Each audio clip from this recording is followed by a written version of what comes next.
Hello and good day. Welcome to this part of the series. Today we're going to discuss what we call self-inductance.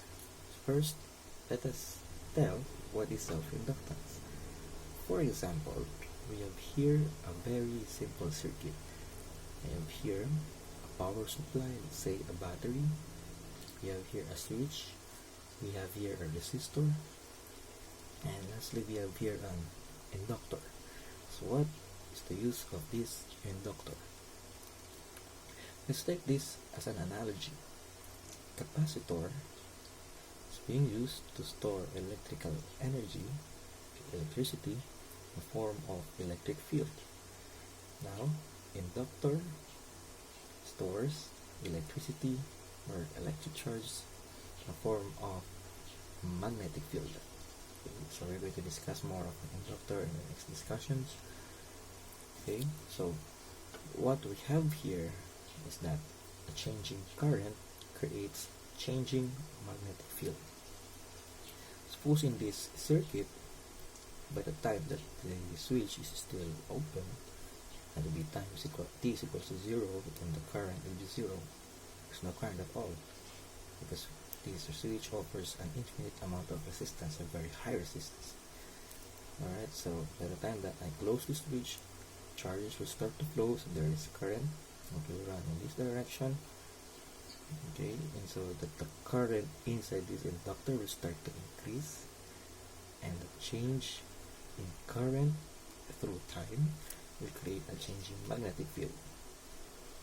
Okay, we found out that the magnetic field depends on the amount of current, definitely. Okay, the greater the current, the greater the magnetic field will be around the wire. Flux is the flow of magnetic field lines in an area. The greater this B, the greater the flux will be. Thus, the greater the current, the greater the flux. Okay, so to make these two equal to one another, we must introduce here a constant. That constant will be L. So you can have this equation that will be phi sub B, or the magnetic flux, is equals to L times I. Okay, the self-inductance times the current. Okay, so how we can quantify this L? How we can find this one?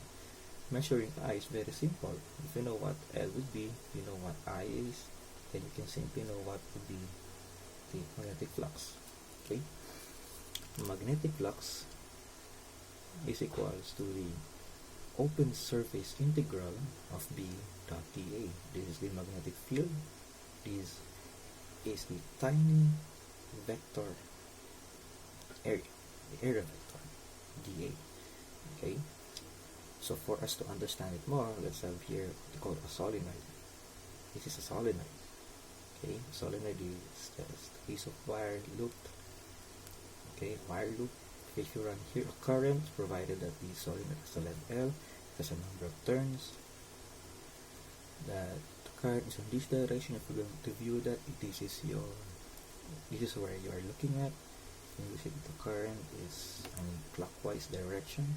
Then by using the right hand rule, the magnetic field will be going into the paper. So in this view, that will be going to the right. So this is the magnetic field lines.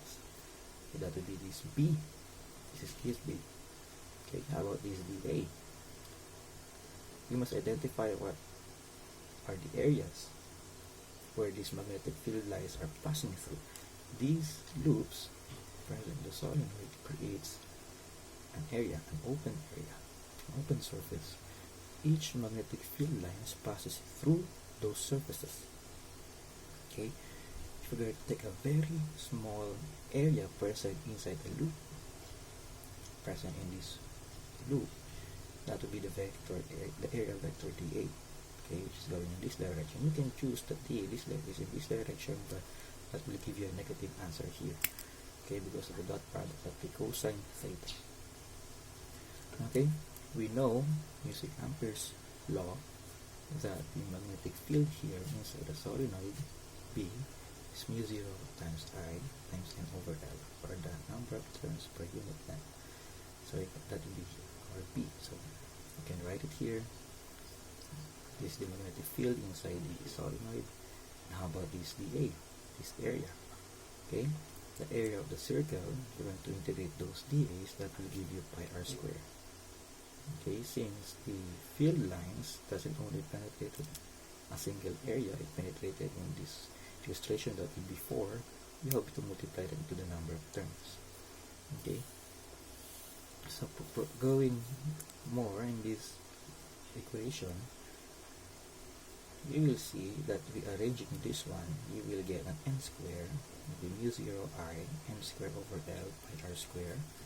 Rearranging that, you will get mu 0 m square over L pi r square times I. That will be the flux, and we know that flux here is the same as L times I.